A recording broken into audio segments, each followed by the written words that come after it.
السلام علیکم ورحمۃ اللہ وبرکاتہ۔ ان الحمد للہ نحمده ونستعینه ونستغفره ونعوذ باللہ من شرور انفسنا ومن سیئات اعمالنا من يهده اللہ فلا مضل له ومن يضلل فلا هادی له واشهد ان لا الہ الا اللہ وحدہ لا شریک له واشهد ان محمدا عبده ورسوله صلی اللہ علیہ وآلہ وسلم۔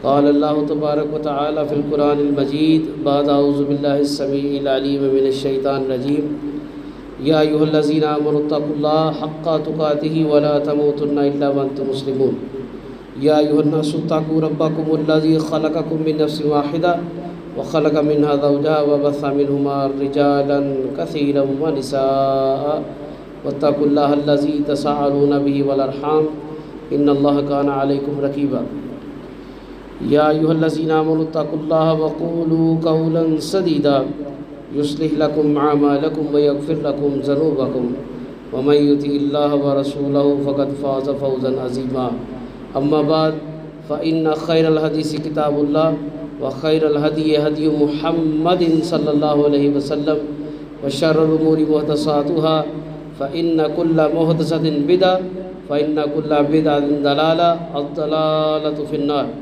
اللهم صل على محمد وعلى آل محمد كما صليت على إبراهيم وعلى آل إبراهيم إنك حميد مجيد۔ اللهم بارك على محمد وعلى آل محمد كما باركت على إبراهيم وعلى آل إبراهيم إنك حميد مجيد۔ ربي اشرح لي صدري ويسر لي أمري واحلل عقدة من لساني يفقهوا قولي رب زدني علما۔ اللهم انفعنا بما علمنا وعلمنا ما ينفعنا وزدنا علما۔ قال اللہ عز وجل فی کلامہ بعد اعوذ باللہ السمیع العلیم من الشیطان الرجیم من حمزہ ونفخہ ونفثہ لن ینال اللہ لحومها ولا دماؤها ولکن ینالہ التقوی منکم وفی مقام آخر فصل لربک وانحر۔ قال النبی صلی اللہ علیہ وآلہ وسلم من کان لہ ساعة ولم یضحی فلا یقربن مصلنا۔ اللہ مالک العلام جن اعمال کو محبوب رکھتے ہیں یا جو اعمال اللہ کی بارگاہ میں بڑی فضیلت والے قبولیت والے ہیں، ان اعمال میں سے ایک عمل جو ہے وہ قربانی ہے۔ قربانی قرب سے نکلا ہے، جس کا معنی ہوتا ہے کسی کی قربت حاصل کرنے کے لیے کوئی عمل کرنا، اور یہ ایک ایسا عمل ہے کہ جس کے اندر انسان اللہ کی رضا کے لیے اللہ کے اور اس کے رسول صلی اللہ علیہ وسلم کی تعلیمات کے مطابق 10 ذی الحجہ سے لے کر 13 ذی الحج تک جانور ذبح کرتے ہیں۔ اللہ مالک العلام کے ہاں اس عبادت کی اتنی اہمیت اور فضیلت ہے کہ اللہ نے اپنے پیارے رسول جناب محمد صلی اللہ علیہ وسلم کو یہ حکم دیا سورہ الکوثر کی آیت نمبر 2 میں فصل لربک وانحر۔ پیارے رسول صلی اللہ علیہ وسلم آپ اپنے رب کی نماز ادا کریں، حمد و ثنا کریں، کبریائی بیان کریں، وانحر اور قربانی کریں۔ نحر ضحایہ یہ دونوں الفاظ استعمال ہوتے ہیں۔ نحر کا جو لفظ ہے اس کا معنی بھی جانور قربان کرنا کے ہے، ضحایہ جو ہے اس کا معنی بھی وہ جانور جو اللہ کے راستے میں قربان کیا جائے۔ نبی مکرم صلی اللہ علیہ وسلم کا معمول اور آپ کا فرمان قربانی کے حوالے سے بڑا ہی دو ٹوک قسم کا ہے۔ اکثر لوگ یہ سوال کرتے ہیں کہ جی اگر ہم کسی مجبوری کی وجہ سے قربانی نہیں کرتے یا ہمارے پاس پورا جانور ذبح کرنے کی توفیق نہیں بنتی تو کیا ہم قربانی نہ کریں تو ہمارا معاملہ چل جائے گا؟ کوئی اللہ کی بارگاہ میں ناراضگی والی بات تو نہیں ہے سنن ابن ماجہ کے اندر حدیث ہے رسول مکرم صلی اللہ علیہ وسلم کی، اس کے الفاظ بڑے سادے اور بڑے سخت ہیں۔ من کان لہ ساعۃ، جس کے پاس بھی استطاعت ہو۔ اب یہاں پر نہ مرد کی قید ہے، نہ عورت کی قید ہے، نہ بوڑھے کی قید ہے، نہ جوان کی قید ہے، نہ شادی شدہ کی قید ہے، نہ کنوارے کی قید ہے، نہ ہی کسی لینڈ لارڈ وڈیرے کی بات ہے، اور نہ ہی کسی کرائے کے مکان پہ رہنے والے عام انسان کی بات ہے۔ کسی تاجر بزنس مین کی بات نہیں ہے مخصوص، اور نہ ہی کسی تنخواہ دار کی بات ہے۔ آسان سا قاعدہ اللہ کے رسول نے بیان فرمایا، من کان لہ ساعۃ، جس کو بھی استطاعت بن پڑے، ولم یضحی، اور وہ استطاعت کے باوجود قربانی نہیں کرتا۔ یضا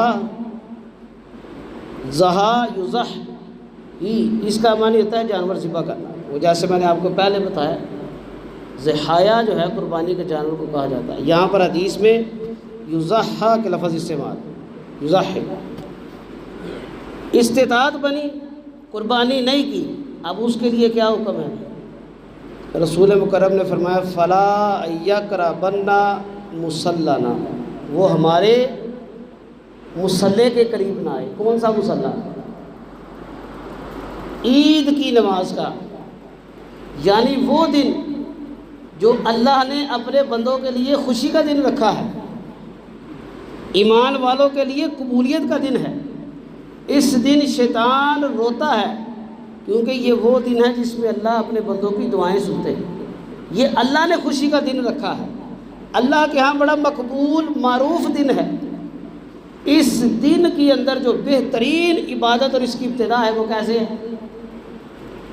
وہ ابتدا اللہ کا ذکر کر کے، نماز عید ادا کر کے، یہاں تک کہ رسول مکرم صلی اللہ علیہ وسلم نے فرمایا کہ جو عورت مخصوص ایام میں ہو، جن ایام میں نماز روزہ اس پر فرض نہیں ہے، اس کو بھی چاہیے کہ وہ عید کی نماز نہیں پڑھنی، کم از کم اس کی دعا میں شریک ہو جائے۔ اتنی قبولیت والا دن ہے جس کی تاکید اللہ کے رسول نے کی۔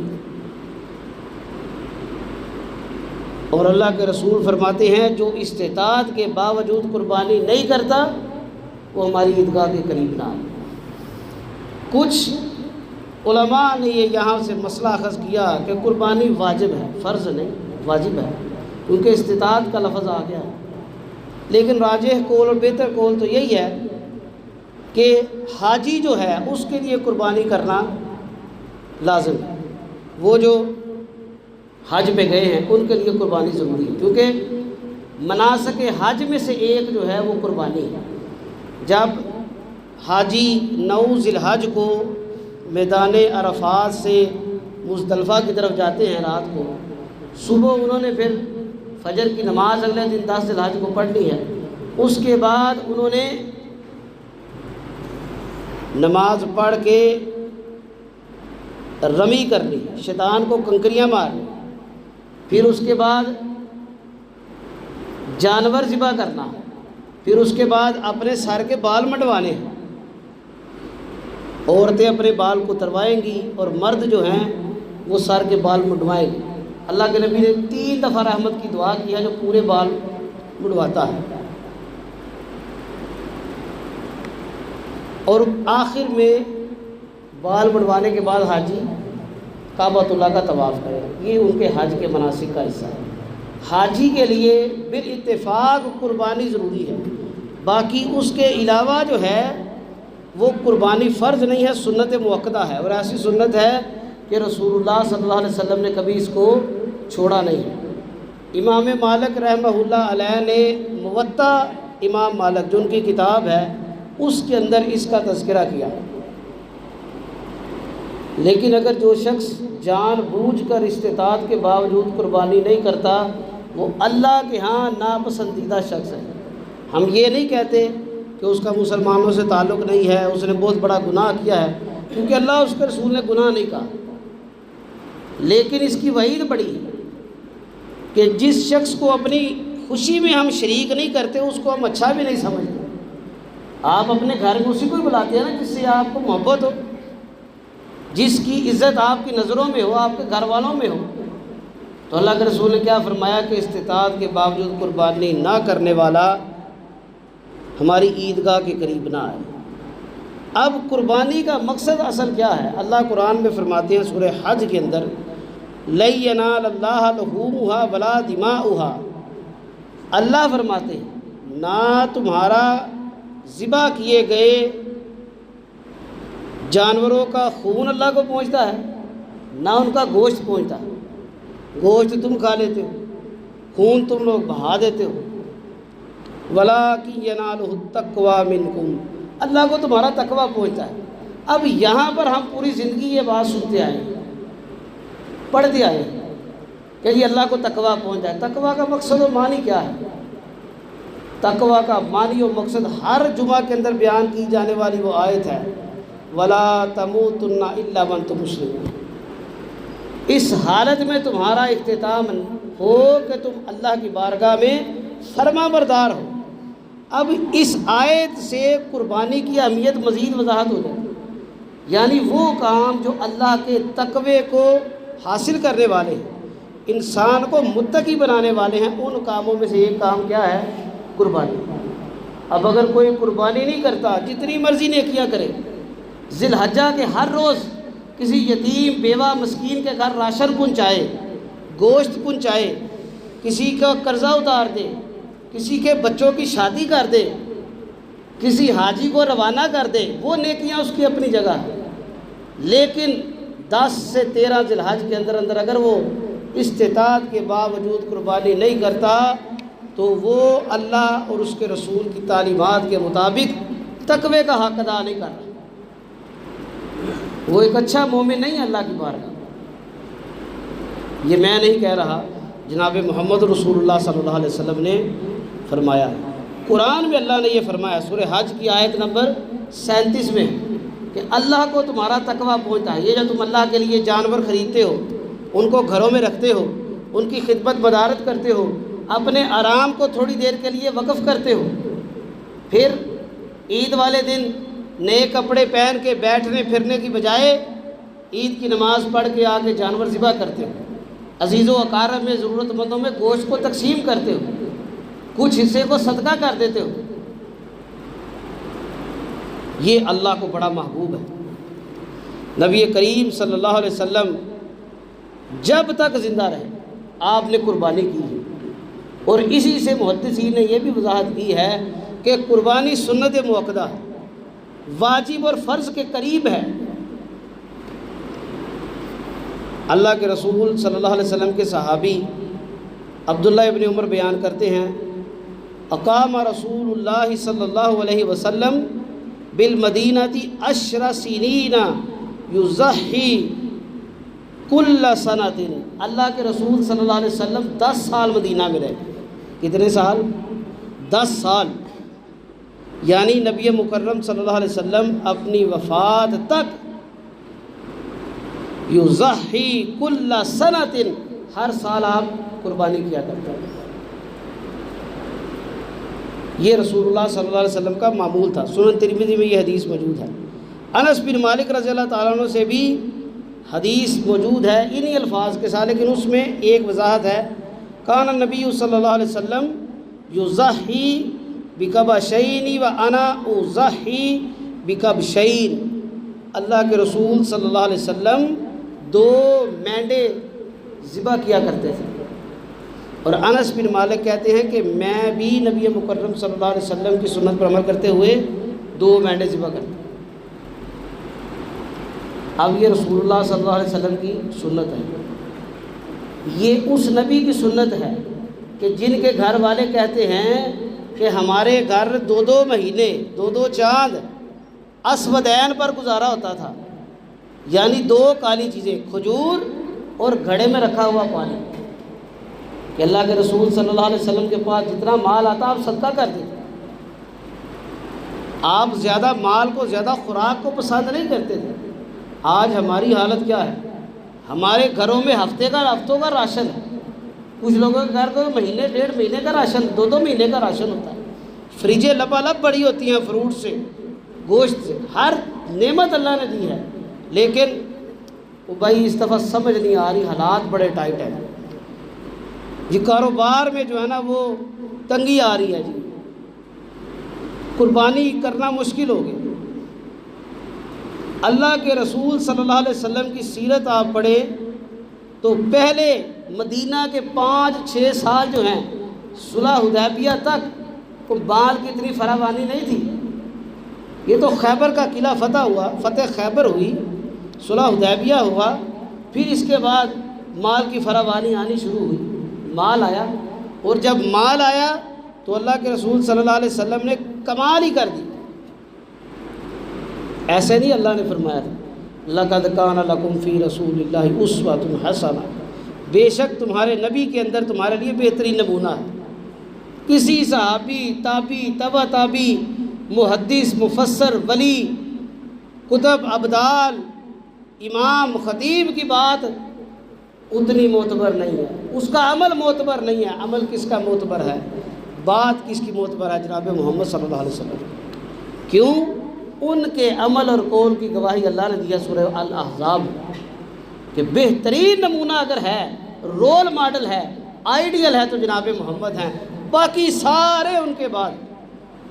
اگر کوئی ان جیسا عمل کرتا ہے، وہ ابو بکر ہوں، وہ عمر ہوں، وہ عثمان ہوں، علی ہوں، طلحہ ہوں، خالد ہوں، عبد الرحمن بن عوف ہوں، جناب امیر معاویہ ہوں، حسنین کریمین و حسن حسین رضوان اللہ علیہم اجمعین، یا آپ کی بیٹی سیدہ فاطمہ الزہرا رضی اللہ عنہا، آپ کے ازواج مطہرات حضرت خدیجہ الکبریٰ سے لے کے سیدہ عائشہ صدیقہ مطہرہ رضی اللہ عنہما، جو بھی ہے، جو بھی ہستی موجود ہے، اگر اس کا عمل رسول اللہ صلی اللہ علیہ وسلم کی سنت کے مطابق ہے تو قابل قبول ہے، سر آنکھوں پر ہے۔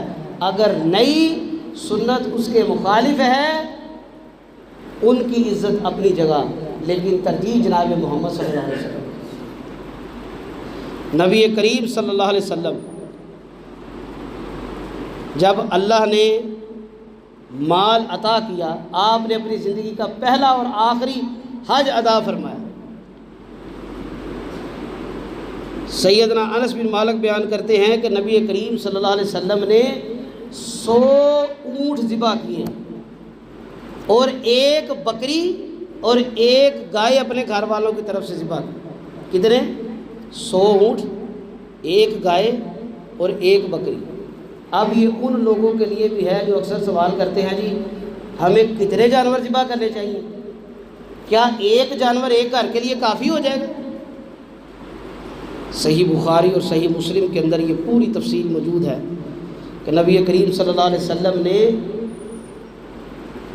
63 اونٹ اپنے ہاتھ سے نحر کیے، اونٹ کو نحر کیا جاتا، اور باقی اونٹ جو ہیں وہ سیدنا علی رضی اللہ تعالیٰ عنہ فرمایا کہ آپ انہیں نحر کریں، اور آپ نے 1 بکرا اور 1 گائے، 1 بکری اور 1 گائے، بکری اپنی طرف سے اور گائے گھر والوں کی طرف سے ذبح کی۔ اگر اونٹ جو ہے، محدثین نے بیان کیا ہے، اس زمانے کا جو اونٹ آپ نے ذبح کیا تھا وہ بہترین جانوروں میں سے ایک جانور تھا، یعنی اعلیٰ قسم کا، کوئی عام نسل کا نہیں تھا۔ اگر ایک محتاط اندازہ لگایا جائے آج کے ریٹ کے مطابق، جی 10 لاکھ کا اونٹ تھا، 100 اونٹ کتنے کے ہو گئے؟ 10 کروڑ کے ہو گئے۔ 1 گائے اچھی جو ہے وہ 2 سے 3 لاکھ کی کم از کم ملتی ہے، 5-5, 10-10, 20-20 لاکھ کی بھی ہے، تو 3 لاکھ کی گائے لگا لیں۔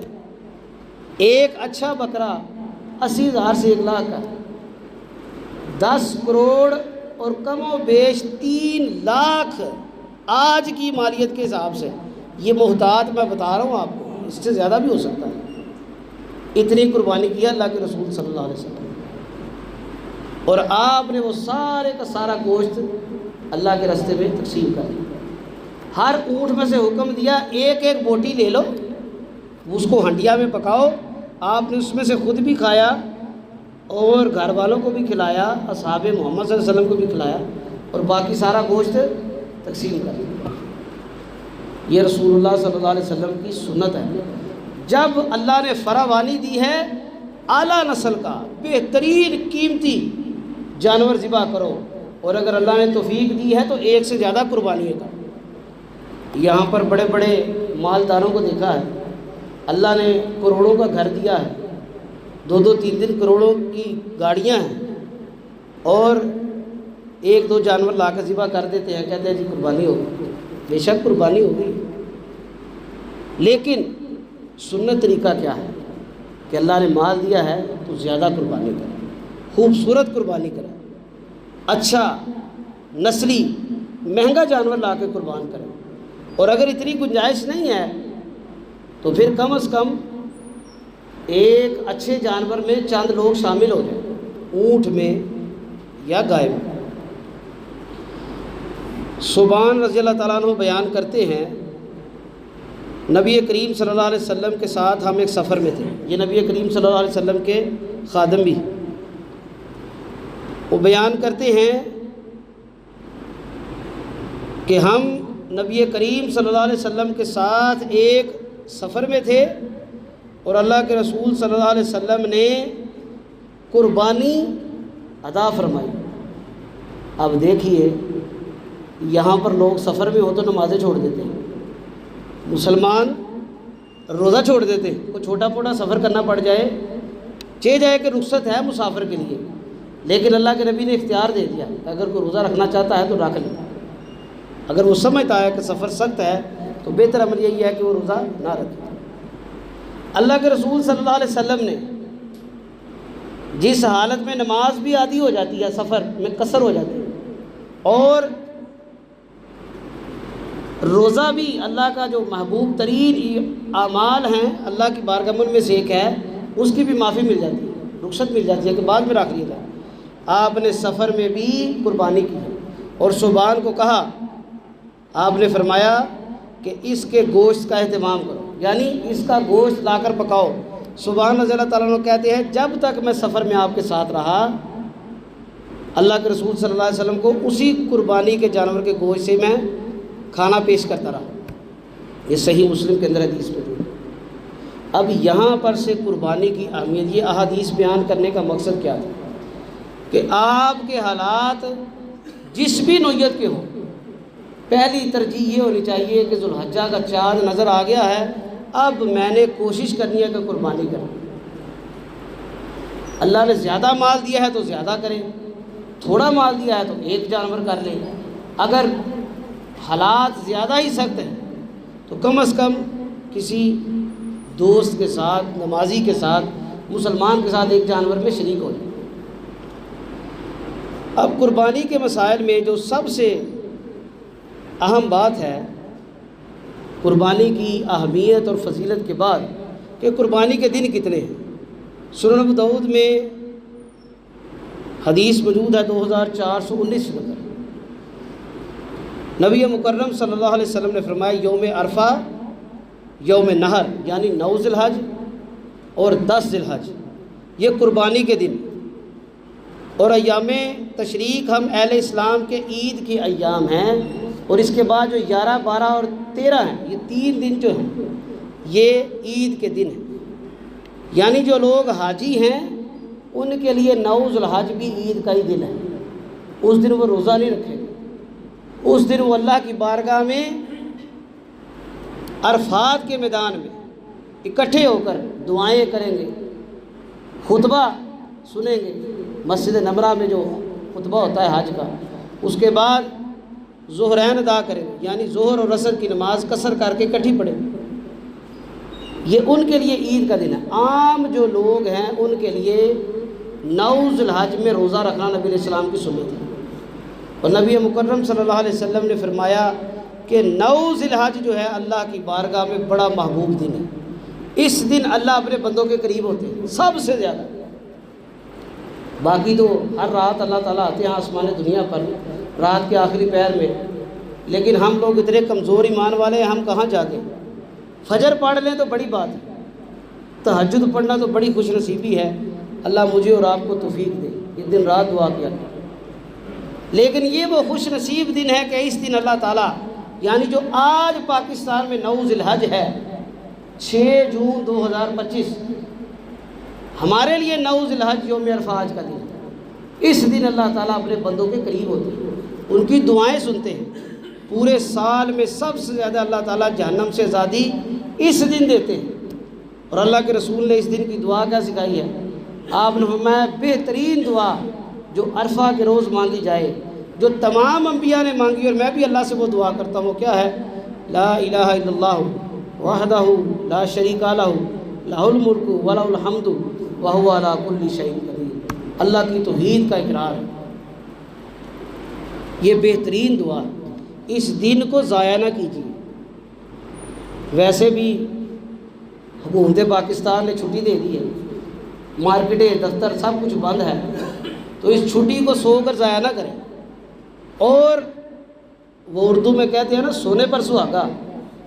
عرفہ کا دن ہے، مقبول ترین محبوب ترین دن ہے، اور آج یوم جمعہ بھی، یعنی سید الایام، پورے سال کے دنوں کا سردار جو ہے وہ جمعے کا دن ہے۔ یہ 2 بہترین نعمتیں اللہ نے ہمیں دی ہیں آج۔ عرفہ کا دن بھی ہے، جمعہ بھی ہے، کثرت سے اللہ سے دعائیں کریں۔ اور نبی کریم نے یہی فرمایا کہ یوم النحر یعنی 10 ذی الحج اور ایام تشریق 11، 12 اور 13، یہ 4 دن جو ہیں یہ عید کے دن ہیں، قربانی کے دن ہیں، کھانا کھلانے کے دن ہیں۔ ان دنوں میں روزہ نہیں رکھنا۔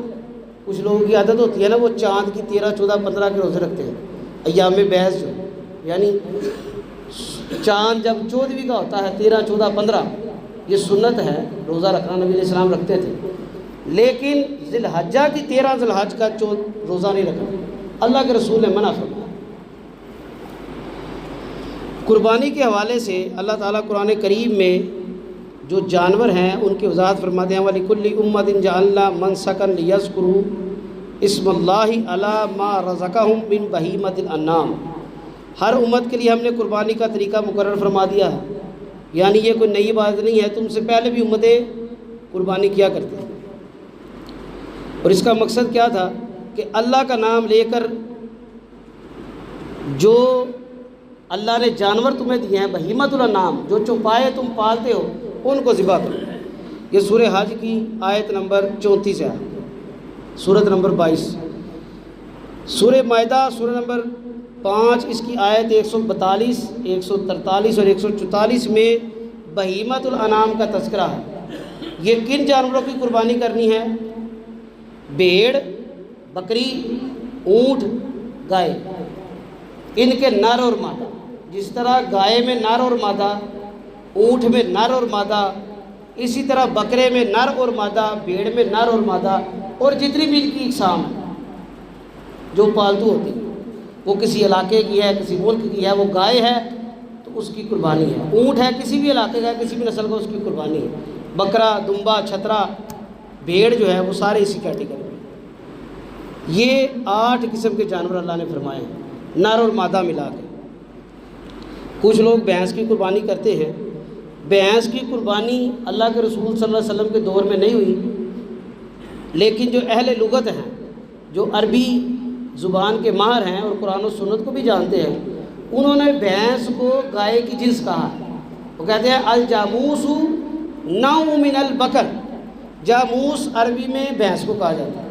وہ کہتے ہیں کہ بھینس جو ہے وہ گائے کی قسم میں سے، اگر کوئی اس کی قربانی کرتا ہے، ہم یہ نہیں کہتے کہ اس کی قربانی نہیں کر سکتا ہے، لیکن افضل و اولا یہی ہے کہ یہ جو 4 جانور ملے، اونٹ، گائے، بکرا، بھیڑ، ان کی جتنی بھی اقسام ہیں، اگر وہ موجود ہوں تو بہتر عمل یہ ہے کہ ان ہی کی قربانی کی جائے، جو سنت بھی ہے۔ اگر کوئی کر لیتا ہے تو اس کا معاملہ اللہ کے لیے ہے، اور ہم کو یہ اختیار نہیں، کیونکہ ہمارے پاس کوئی واضح سند نہیں ہے۔ اور اگر کوئی یہ کہا جائے کہ اس کی قربانی ہی کرنی ہے گائے کے مقابلے میں، تو یہ بھی غلط ہے۔ یہ قربانی کے جانوروں کی اللہ کے رسول نے اور اللہ نے نوعیت بیان کی ہے۔ اسی طرح جانور کی عمر کتنی ہونی چاہیے؟ نبی کریم صلی اللہ علیہ وسلم نے فرمایا، جابر بن عبداللہ رضی اللہ تعالیٰ عنہ کی حدیث ہے کہ جانور ذبح نہ کرو الا مسنۃ، دوندہ جس کے 2 دانت گر گئے ہو، دوند کے دانت گر گئے ہو، الا ان یاسر علیکم فتذبحوا جزاء من الضال، اگر تمہیں دوندہ جانور نہیں مل رہا یا مہنگا ہے یا مشکل ہو گیا لینا تو بھیڑ کا جزا کر لو، یعنی 6 ماہ سے اوپر جو ہے 8 9 10 ماہ کا جو ہے وہ بھی کیا جا سکتا ہے۔ عمر بکرا جو ہے وہ کم از کم 1 سال سے زیادہ ہونا چاہیے، بھیڑ کا بکرا یا دوسرا دیسی بکرا جو ہے وہ تب دوندہ یا مسنہ ہوتا ہے۔ گائے کی 2 سال سے زیادہ عمر ہے، اسی طرح جو اونٹ ہے اس کی 5 سال سے زیادہ عمر ہو تو پھر وہ دوندہ ہوتا ہے۔ یہ عمر یہ آپ نے احتیاط کرنی ہے جانور کے حوالہ سے۔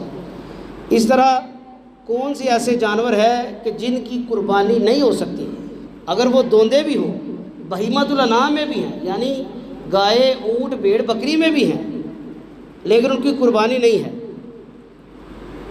برا بن عازب بیان کرتے ہیں، ان سے جب پوچھا گیا کہ ایسے جانور بیان کیجئے جن کی رسول اللہ صلی اللہ علیہ وسلم نے قربانی سے منع کیا ہے یا کراہت کیا ہے، ناپسندیدگی کی ہے، تو وہ بیان کرتے ہیں کہ رسول اللہ صلی اللہ علیہ وسلم نے اپنے ہاتھ مبارک کی 4 انگلیوں کا اشارہ کرتے ہوئے فرمایا کہ 4 طرح کے جانوروں کی قربانی نہیں کرنی۔ پہلی، الاوراء البین اورھا، ایسا کانا جانور جس کا کانا پن ظاہر ہو، جس کی 1 آنکھ ہی نہیں ہے یا 1 آنکھ اس کی ضائع ہو گئی۔ والمریضۃ البین مرضھا، ایسا بیمار جانور جس کی بیماری پتہ چل جائے، اس کو کوئی بیماری ہے، کوئی خارش ہے یا کوئی ایسی جو جان لیوا ہے، یا گوشت کو جانور کو بیمار کرنے والی ہے یا دوسرے جانوروں کو بیمار کرنے والی ہے، ایسا جانور بھی قربانی کے لیے قابل قبول نہیں۔ والارجاء البین ضلعھا، ایسا لنگڑا جانور جس کا لنگڑا پن ظاہر ہو، جس کی ٹانگ ٹوٹ گئی ہے یا اس کی 1 ٹانگ میں کوئی مسئلہ ہے۔ اور اسی طرح چوتھا جانور فرمایا والکثیرۃ اللاتی لا تنکی، ایسا لاغر اور دبرا جانور جس کی ہڈیوں میں گودا ہی نہ ہو، بڑا ہی کمزور جانور، جی بڑا سستا جانور لے لیا ہے، تھوڑا کمزور ہے۔ اس حدیث میں یہ 4 احتیاطیں ہیں، کانا جانور جس کا کانا پن ظاہر ہو، بیمار جس کی بیماری ظاہر ہو، لنگڑا جس کا لنگڑا پر ظاہر ہو، اور بیمار اور کمزور جس کی ہڈیوں میں گودا ہی نہ ہو، یہ جانور قربانی کے لیے نہیں ہے۔ اب کچھ لوگ کہتے ہیں جی کہ اندھا جانور قربانی کے لیے چل جائے گا، جی نہیں چلے گا۔ کیوں نہیں چلے گا؟ یہ وہ 4 چیزیں ہیں جو اللہ کے رسول نے کم از کم بیان کی ہیں، اگر اس سے بڑھ کر کوئی عیب علت ہوتا ہے، جیسے ایک شخص ہے وہ ایک جانور ہے وہ لنگڑا ہو گیا یا لنگڑا نہیں ہے اس کی ٹانگ کٹ گئی ہے، باقی صحت مند ہے، اس کی بھی قربانی نہیں ہے۔ کسی کا کان کٹ گیا اس کے بارے میں بھی اختلاف ہے۔ کوئی نابینا ہے، کسی کی آنکھیں ہی نہیں ہیں، کوئی جانور ہے تو موٹا تازہ لیکن اس نے اتنا چارہ کھا لیا ہے کہ اس کو کوئی بیماری لگ گئی ہے، وہ کھا بھی نہیں رہا، جب تک وہ صحت مند نہیں ہوتا تب تک اس کی بھی قربانی نہیں ہوگی۔ اور جتنی مرضی اچھی نسل کا جانور ہو، اگر لاغر ہے، کمزور ہے، اس کی بھی قربانی اللہ کی بارگاہ میں قبول نہیں ہے۔ یہ سنن ابن ماجہ کے اندر حدیث موجود ہے۔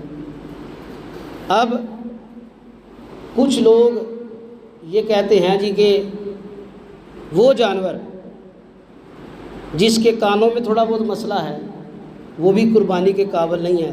اسی حدیث میں یہ الفاظ ہیں جو راوی حدیث ہیں۔ عبید بن فیروز بیان کرتے ہیں فَإِنِّي أَكْرَهُ أَن يَكُونَ نَقْصٌ فِي الْأُذُنِ، کہ میں کراہت محسوس کرتا ہوں، برا محسوس کرتا ہوں کہ کسی جانور کے کان میں کوئی نقص ہو۔ تو کچھ لوگ ہوتے ہیں نا جانوروں کی نشانی کے لیے کان میں کوئی سوراخ کر دیتے ہیں یا کوئی نشان بنا دیتے ہیں، یا کان تھوڑا بہت کٹا ہوتا ہے، تو کہتے ہیں کہ میں اس نقص کو بھی قربانی کے لیے جائز نہیں سمجھتا۔ اب برا بن عازب جو ہے، جو صحابی رسول سے کیا کہتے ہیں مطابق ہو، فما کرے تمن ہوں فدا ہو، جس سے تو کراہت محسوس کرتا ہے یہ تیرے لیے، یہ اللہ کے رسول نے ہمیں نہیں بیان کیا۔ اگر تیرا دل نہیں مانتا کسی جانور پہ تو اپنے تک رکھ، ولا تو حرم ہوں علی احد، دوسروں پر یہ فتویٰ نہ دے۔ اب جیسے ہم لوگوں کی عادت ہوتی ہے نا، مجھے کوئی چیز بری لگی ہے، لوگوں کے لیے فائدہ مند ہے شریعت نے منع نہیں کیا میں جان بوجھ کے لوگوں کو ٹوکنا شروع کر دوں۔ یہی برا بن عازم نے کہا کہ تجھے جو چیز بری لگتی ہے اللہ کے رسول نے نہیں کہی، تو اپنے تک رکھ، یہ تیری پسند اور ناپسند ہے، لوگوں کے لیے اس کو حرام نہ کر۔ اسی طرح کچھ لوگ کہتے ہیں جی کہ خصی جانور جو ہے اس کی قربانی نہیں ہوتی۔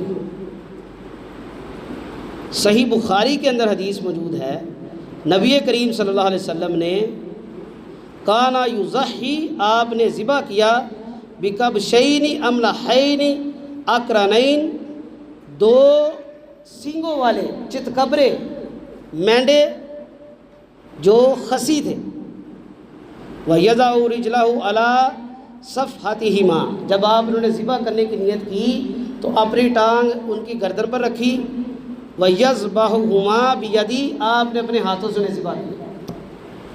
اب اس حدیث میں مسائل کی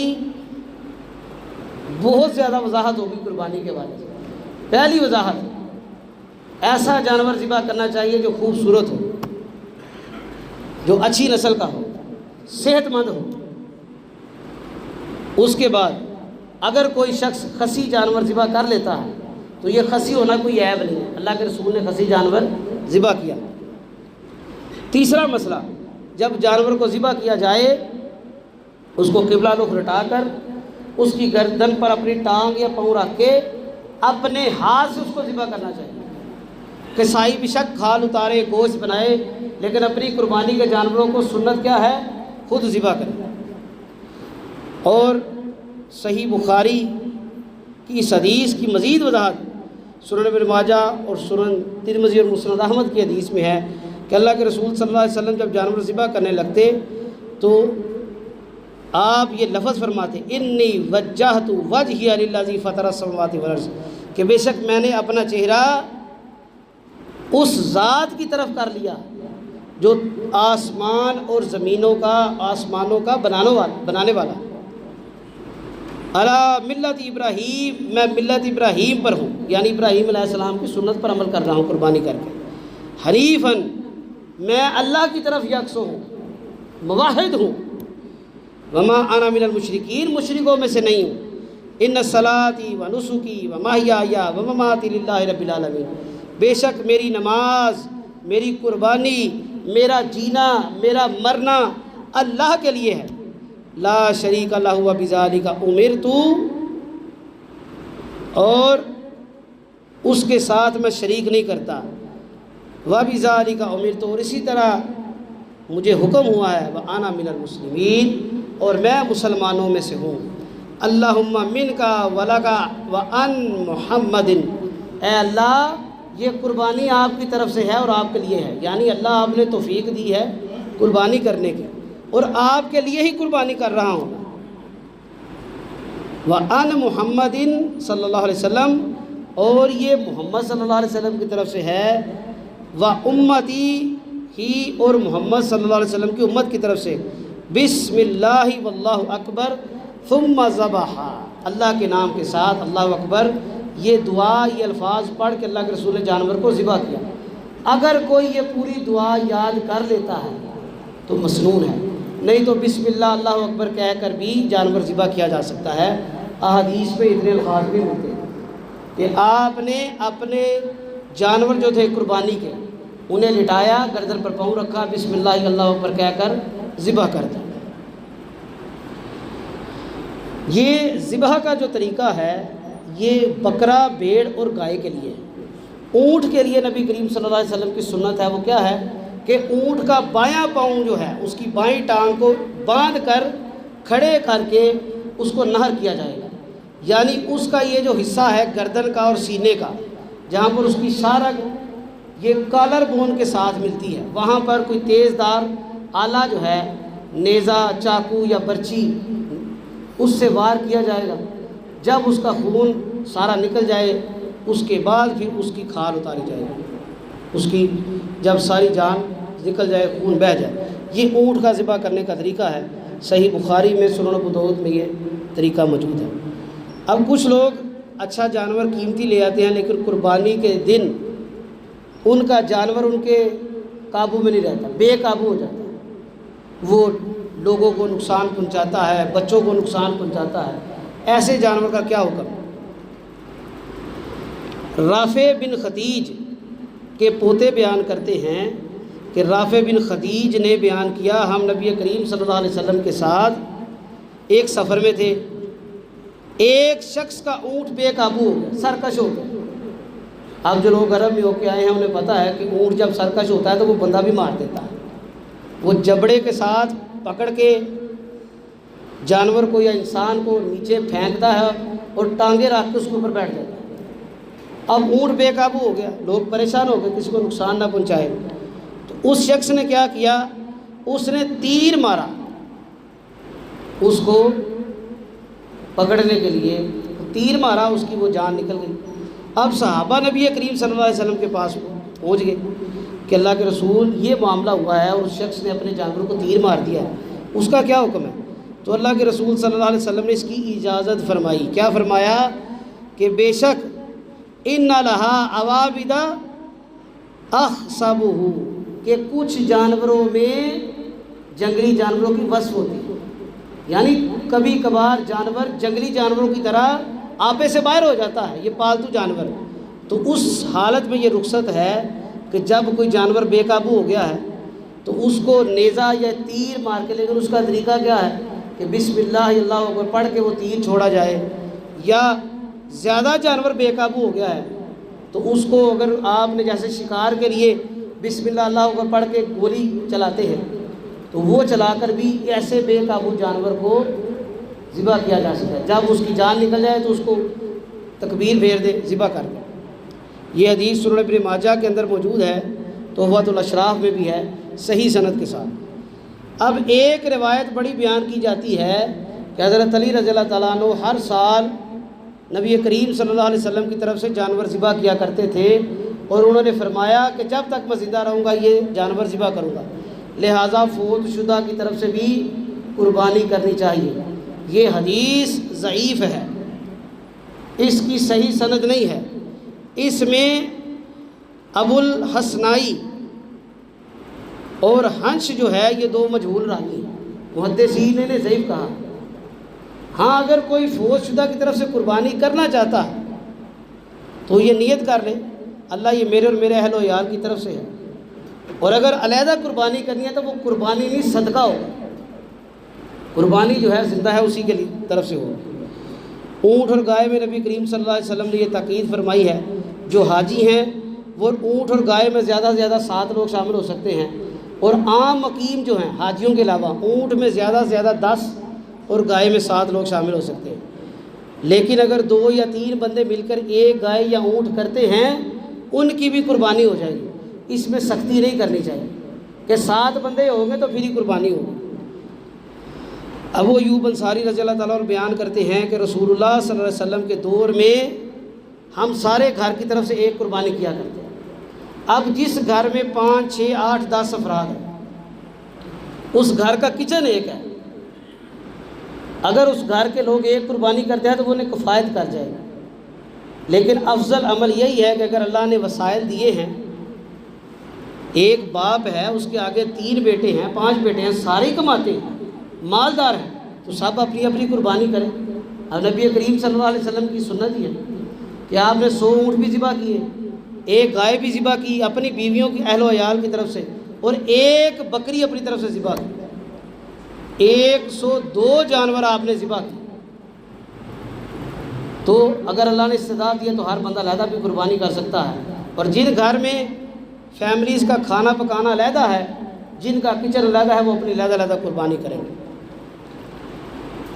ایک مسئلہ یہ بھی سوال عموماً کیا جاتا ہے کہ کیا عورت اپنا قربانی کا جانور ذبح کر سکتی ہے؟ اس کی اجازت موجود ہے۔ صحیح بخاری کے اندر امام بخاری نے یہ باب باندھا ہے کہ عورت اپنا جانور خود ذبح کرے، اور وہاں پر وہ ابو موسیٰ اشعری رضی اللہ تعالیٰ عنہ کا ایک عمل لے کے آئے ہیں کہ وہ اپنی بیٹیوں کو حکم دیتے تھے کہ اپنے جانور کو ذبح کرو۔ اب دوسرا جو اہم سوال قربانی کے حوالے سے جی قرض لے کر قربانی کی جا سکتی ہے کہ نہیں؟ یہ غالباً گزشتہ جمعہ بھی پوچھا گیا تھا ایک دوست نے پوچھا تھا جمعے کے بعد،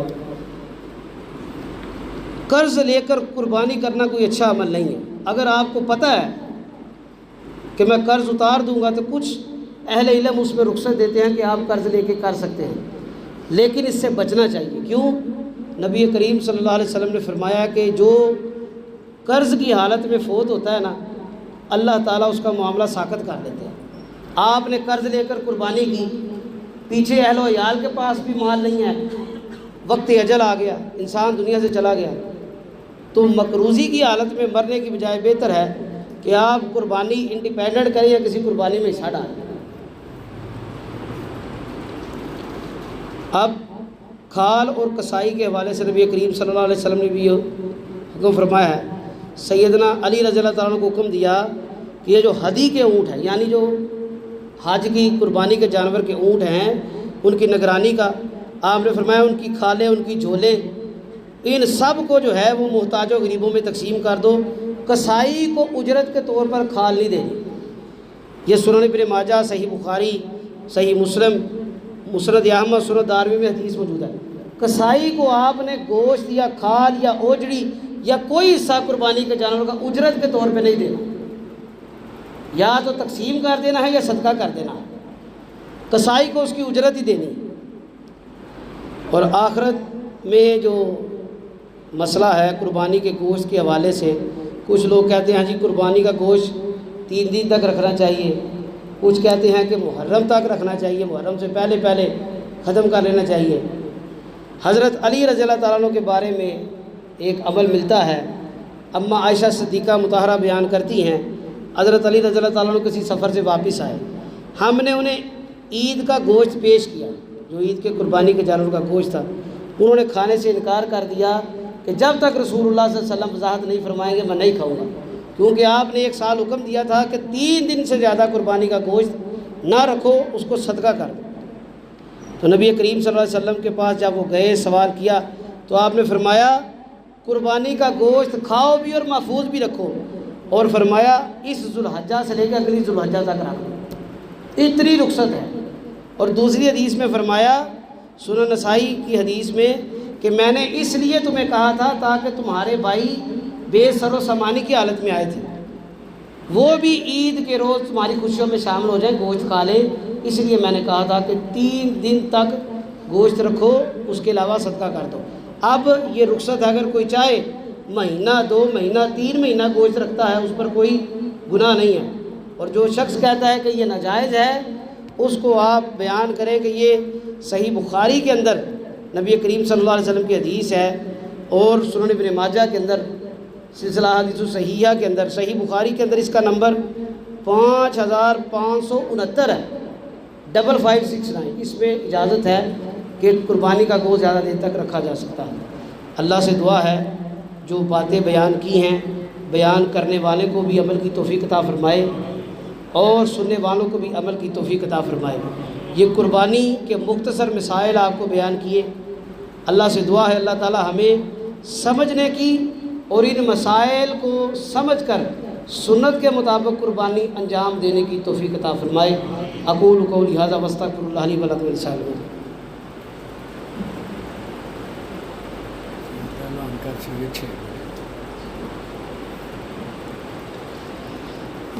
ان الحمد للہ نحمده ونستعینه ونستغفره ونعوذ باللہ من شرور انفسنا ومن سیئات اعمالنا من يهده الله فلا مضل له ومن يضلل فلا هادي له واشهد لا اله الا الله وحده لا شريك له واشهد ان محمدا عبده ورسوله صلی اللہ علیہ وآلہ وسلم۔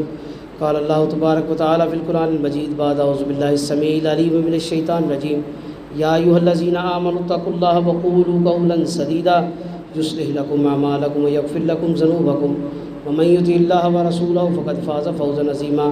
اما بعد فإن خیر الحدیث کتاب اللہ وخیر الہدی ہدی محمد صلی اللہ علیہ وسلم وشر الامور محدثاتها فإن كل محدثة بدعة فإن كل بدعة ضلالة والضلالة في النار۔ اللهم صل على محمد وعلى آل محمد كما صليت على إبراهيم وعلى آل إبراهيم إنك حميد مجيد۔ اللهم بارك على محمد وعلى آل محمد كما باركت على إبراهيم وعلى آل إبراهيم إنك حميد مجيد۔ اللہم اعز الاسلام والمسلمین، اللہم اذل الشرک والمشرکین، اللہم دمر اعداء الدین، اللہم نصر من نصر دین محمد صلی اللہ علیہ وآلہ وسلم یجعلنا منہم۔ اے اللہ جتنے مسلمان پریشان حال ہے اللہ ان کی مدد فرما۔ اے اللہ فلسطین میں، کشمیر میں، پاکستان میں، دنیا بھر میں جہاں پر بھی مسلمانوں پر، مظلوموں پر ظلم ہو رہا ہے اللہ مظلوموں کی مدد فرما، ظالموں کو ہدایت عطا فرما۔ اے اللہ اگر آپ نے ان کے نصیب میں ہدایت نہیں لکھی اللہ ان ظالموں کو نشان عبرت بنا۔ اے اللہ جو بیمار ہیں ہسپتالوں میں ہیں، گھروں میں ہیں، اللہ سب کو شفائے کاملہ عاجلہ عطا فرما۔ اے اللہ جو بے اولاد ہیں انہیں صاحب اولاد بنا، جن کو اولاد دی ہے اللہ سب سے پہلے والدین کو نیک صالح اور فرما بردار مسلمان بنا۔ اے اللہ جن کی اولادیں ہیں اللہ ان کی اولادوں کو بھی نیک صالح اور فرما بردار مسلمان اور اولاد بنا۔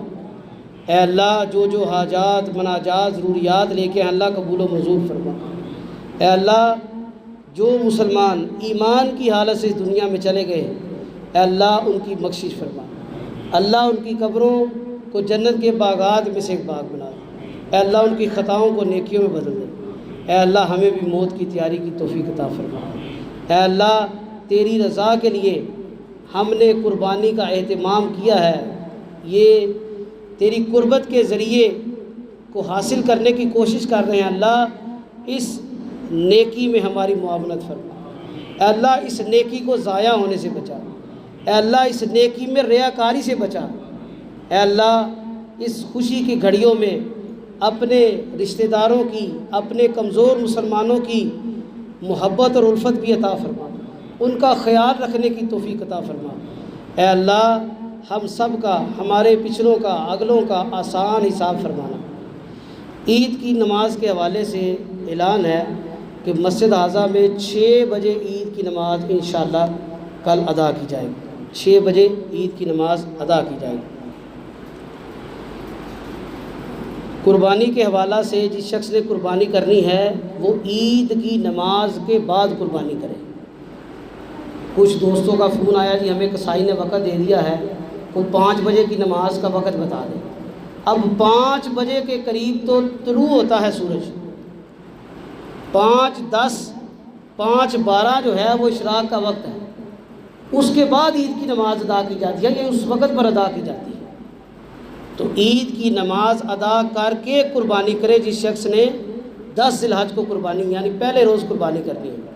اور جس شخص نے عید نماز پڑھنے آیا ہے، مسجد میں بیٹھا ہے، کسائی کو کہہ دیا تو گھر جانور ذبح کر دے تاکہ جلدی جلدی میرے آنے تک ذبح ہو جائے، اس کی قربانی نہیں۔ ایک صحابی نے یہ عمل کیا تھا تو اللہ کے رسول نے فرمایا کہ تیری قربانی نہیں ہوئی، تیرا عام ذبیحہ ہے جو تو نے گھر والوں کے لیے جانور ذبح کیا۔ تو یہ بھی کوشش کیجئے عید کی نماز پڑھنے کے بعد 10 ذی الحج کو اگر قربانی کرنی ہے عید کے پہلے روز تو عید کی نماز کے بعد قربانی کریں۔ سبحان ربک رب العزت عما یصفون وسلام علی المرسلین والحمد للہ رب العالمین۔ صفحہ درست کر لیجیے۔